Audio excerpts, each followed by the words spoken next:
I am Gunjan Veda. I am Director of Collaborative Research, Policy and Practice with the Movement for Community-Led Development, which is really a global consortium of over 1,500 local civil society organizations and 70 INGOs from around the world who are committed to putting communities front and center in development.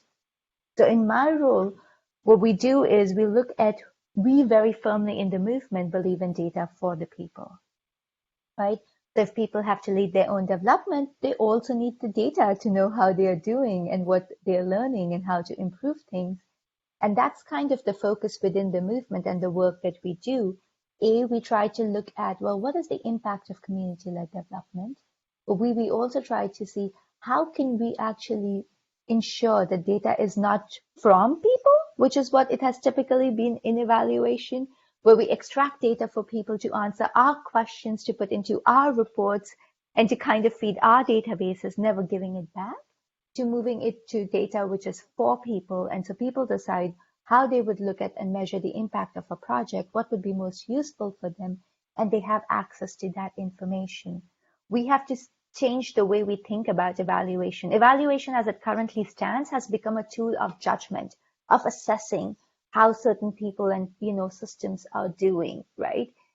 We have to move from that and take evaluation, monitoring and evaluation back to the learning roots. It has to be an instrument for learning and growth. So this session it's a 3-part session.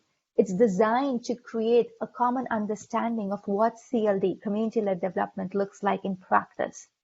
So we are going to share a tool which is currently being used by organizations all over the world, from USAID to small local civil society organizations and governments, on it's a learning tool on how do you practice community-led development, right?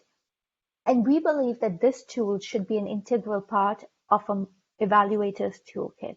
So we're going to introduce the tool, we're going to do simulations on the tool, and then we're going to look very specifically at what does monitoring and evaluation look like for CLD and LLD projects. How is it different? And how do you take an existing evaluation and really redesign and reimagine it such that it can become community-led?